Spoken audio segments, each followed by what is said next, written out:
दक्षिण भाग में आज हळवा वरसादनी आगाही है। दक्षिणना 5 जिल्ला में हळवो वरसाद थई शके छे, जेमां सूरत, डांग, तापी, नवसारी और वलसाड, दमण और दादरा नगर हवेली में हळवो वरसाद थई शके।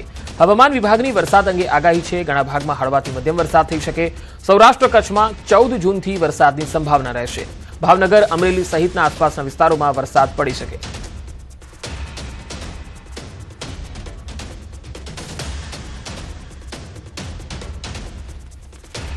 इसमें 10 से लेकर 16 जून तक हल्का से मध्यम बरसात का संभावना रहेगा।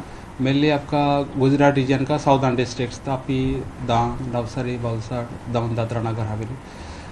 अगले 3 दिन तो ऐसे रहेगा। उसके आगे थोड़ा सा बरसात और भी ज़्यादा एरिया में हल्का से मध्यम बरसात का संभावना बढ़ेगा गुजरात रीजन में। और सौराष्ट्र कच्छ में अगले डे 5 से आइसोलेटेड प्लेसेस में बरसात होने का संभावना रहेगा, हल्का से मध्यम। वो भी आपका भावनगर, अमरेली, इसके आसपास जो एरियाज है इसमें आपको सब लाइट टू मॉडरेट हल्का से मध्यम बरसात होने का संभावना रहेगा।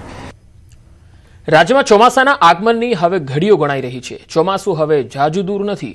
ચોમાસા પહેલા મેઘરાજાનો તોફાની મૂળ જોવા મળશે અને સાથે ચોમાસાની શરૂઆત પણ ધમાકેદાર રહેવાની લાગી રહી છે। શરૂઆત સારી રહ્યા બાદ અલ્નિનોની અસરને કારણે ચોમાસું નબળું પડવાની સંભાવના પણ આગાહીકારો વ્યક્ત કરી રહ્યા છે।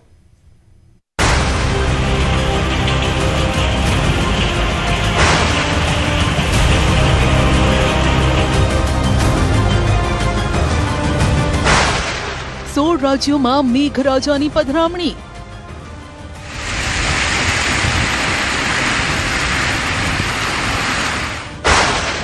ચોમાસા પહેલા દક્ષિણ ગુજરાતમાં તોફાની વરસાદ।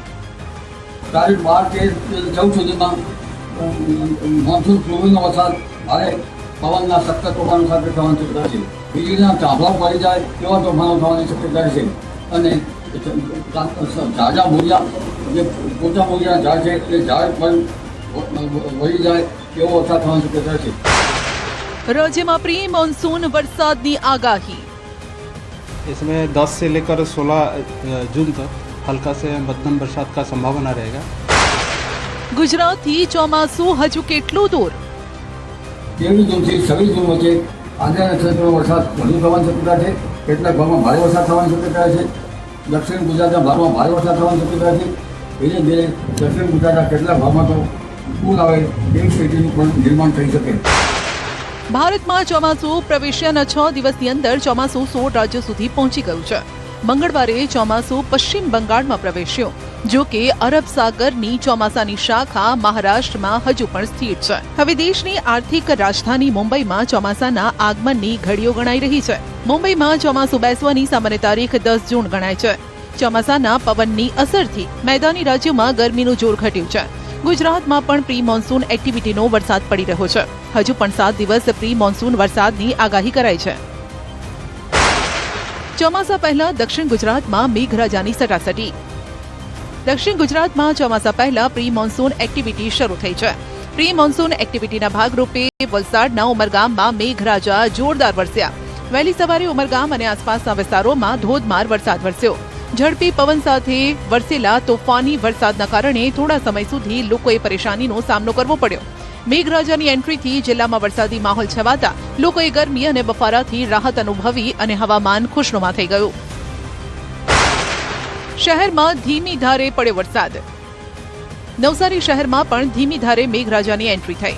અસહ્ય ગરમી અને ઉકળાટનો સામનો કરી રહેલા શહેરીજનોને વરસાદથી રાહત મળી। શહેરના મોટાભાગના વિસ્તારમાં હળવો વરસાદ વરસ્યો, જેના કારણે વાતાવરણમાં ઠંડક પ્રસરી। ચોમાસા પૂર્વે પડેલા વરસાદના કારણે તાપમાનનો પારો ગગડ્યો। શહેરના વાતાવરણમાં પલટો।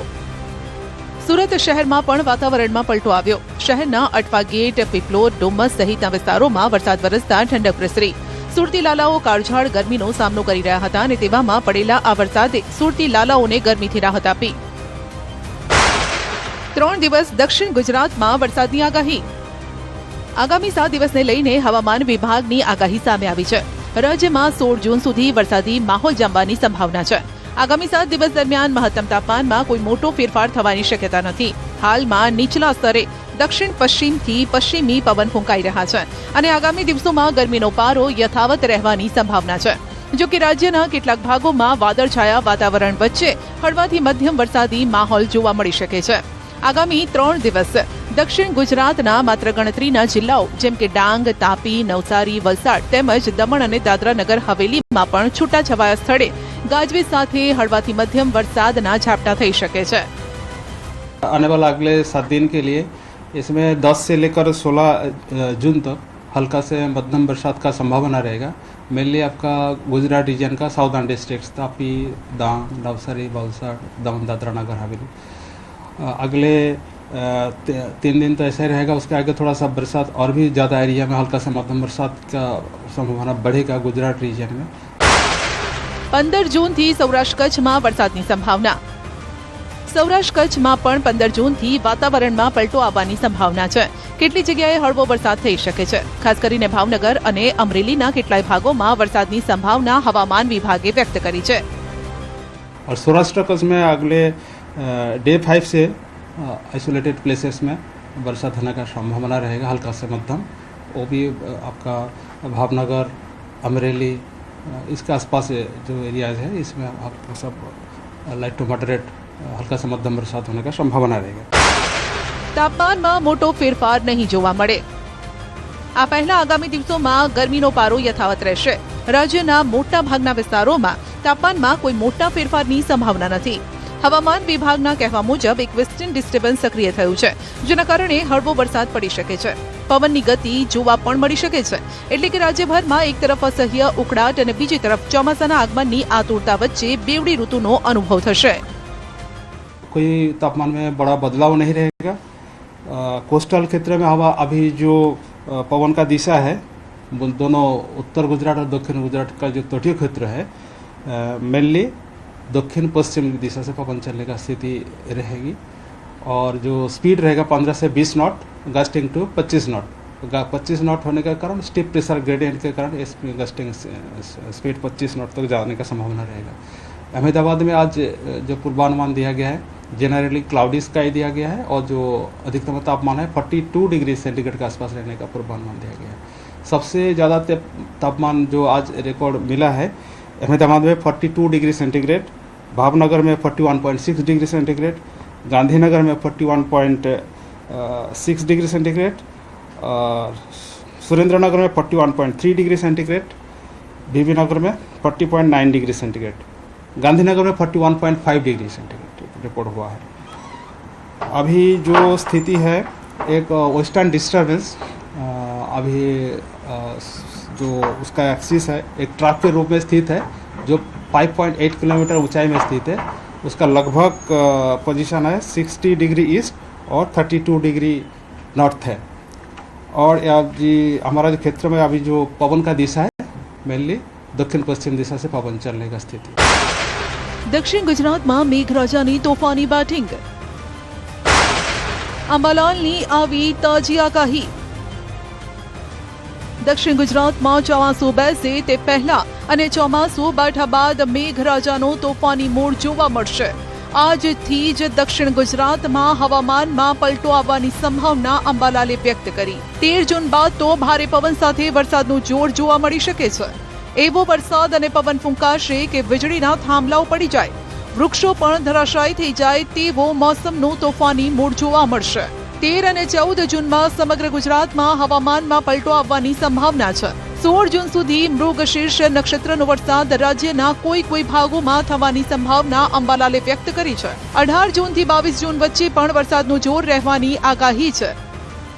હવે શક્ત પવનના તોફાનો સાથે એ મોન્સૂન એક્ટિવિટીનો વરસાદ થવાની શક્યતા છે.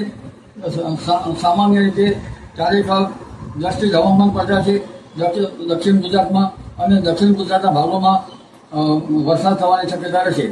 આ ઉપરાંત તારીખ 12, 13, 14 સુધીમાં મોન્સૂન પૂર્વનો વરસાદ ભારે પવનના સખત તોફાનો સાથે થવાની શક્યતા છે. વીજળીના થાંભલાઓ પડી જાય તેવા તોફાનો થવાની શક્યતા રહેશે. અને ઝાડા મૂળિયા જે પોચા મૂળિયા ઝાડ છે એ ઝાડ પણ વળી જાય એવો વરસાદ થવાની શક્યતા છે. જ્યારે પવનની ગતિ હોય ત્યારે વીજળીના થાંભલા કે ઝાડ નીચે ઊભું જવું સારું નહીં. એટલે આ વર્ષ જાણે વાયુના તોફાનો હોય એમ જ જણાય છે. તારીખ 13-14માં તો ગુજરાતનું હવામાન પલટાશે. તારીખ 16 સુધીમાં મુખી નક્ષત્રનો વરસાદ કોઈ ભાગમાં થવાની શક્યતા રહેશે, પરંતુ તારીખ 18 થી 20માં વરસાદ થોડોક વધુ થવાની શક્યતા રહેશે અને આદ્રા નક્ષત્રનો વરસાદ તારીખ 22 જૂનથી થવાની શક્યતા રહેશે. 23 જૂનથી 26 જૂન ભારે વરસાદની આગાહી. દક્ષિણ ગુજરાતમાં પૂર જેવી સ્થિતિ ઊભી થશે. રાજ્યમાં ચોમાસાની શરૂઆતનો વરસાદ સારો રહેવાની અંબાલાલે આગાહી વ્યક્ત કરી છે. 23 જૂનથી દક્ષિણ ગુજરાતમાં ચોમાસાનો ધમધોકાર રાઉન્ડ આવવાની સંભાવના છે. અંબાલાલનું માનીએ તો દક્ષિણ ગુજરાતમાં પૂર જેવી સ્થિતિનું નિર્માણ થવાની પણ સંભાવના છે. જો કે અંબાલાલે ચોમાસા પર અલ નીનોની અસરની પણ સંભાવના વ્યક્ત કરી છે. ખાસ કરીને ઓગસ્ટમાં મજબૂત અલ નીનોની ચોમાસા પર પ્રતિકૂળ અસર થવાની છે. 23 જૂનથી 26 જૂન વચ્ચે આદ્રા નક્ષત્રનો વરસાદ વધુ થવાની શક્યતા છે. કેટલાક ભાગમાં ભારે વરસાદ થવાની શક્યતા છે. દક્ષિણ ગુજરાતના ભાગમાં ભારે વરસાદ થવાની શક્યતા છે. એને જ દક્ષિણ ગુજરાતના કેટલાક ભાગમાં તો પૂર આવે એવી સ્થિતિનું પણ નિર્માણ થઈ શકે.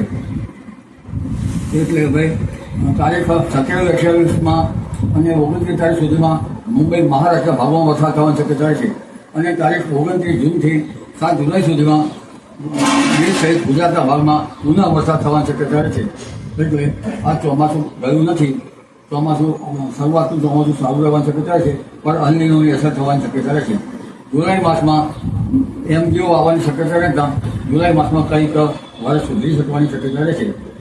ઓગસ્ટ મહિનામાં અલ નીનોથી પણ કોઈ વિસ્તારમાં પ્રશાંત મહાસાગરમાં અલ નીનો 1.5 ડિગ્રી સેલ્સિયસ જેટલો રહેવાની શક્યતા રહેતા સ્ટ્રોંગ અલ નીનો બનવાની શક્યતા રહેશે અને આ સ્ટ્રોંગ અલ નીનો ભારતના ચોમાસું પર પ્રતિકૂળ અસર પાડવાની શક્યતા રહેશે. આમ છતાં વરસાદ કંઈક છે થતો રહેશે. દક્ષિણ ભારતમાં જામ્યું ચોમાસું. કર્ણાટક, તેલંગાણા, તમિલનાડુમાં વરસાદ. બાગલકોટ જિલ્લામાં છેલ્લા 3 દિવસથી પડી રહેલ સતત વરસાદના કારણે સામાન્ય જનજીવન ખોરવાઈ ગયું છે. ગઈકાલે રાત્રે લગભગ 3 કલાક સુધી પડેલા વરસાદના કારણે એકાકલ નગરના બજારમાં ભારે પાણી વહેતા થયા.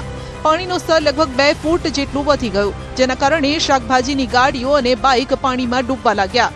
સમગ્ર જિલ્લામાં સાર્વત્રિક વરસાદ જોવા મળી રહ્યો છે, જેના કારણે ખેતરોમાં જળબંબાકારની સ્થિતિ જોવા મળી.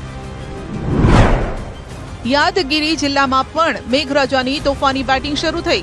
અહીં ભારે વરસાદના કારણે નદી કિનારે આવેલ મંદિર ડૂબી જવાનો ભય છે. ભારે વરસાદના કારણે જખમમાં મંદિરમાં વરસાદી પાણી ફરી વળ્યા. નજીક આવેલી શાળામાં પણ પાણી ભરાઈ ગયું. વેકેશન ખુલી ગયું છે, ત્યારે શાળાની અંદર પાણી ભરાતા શિક્ષણ કાર્ય ઠપ થઈ ગયું.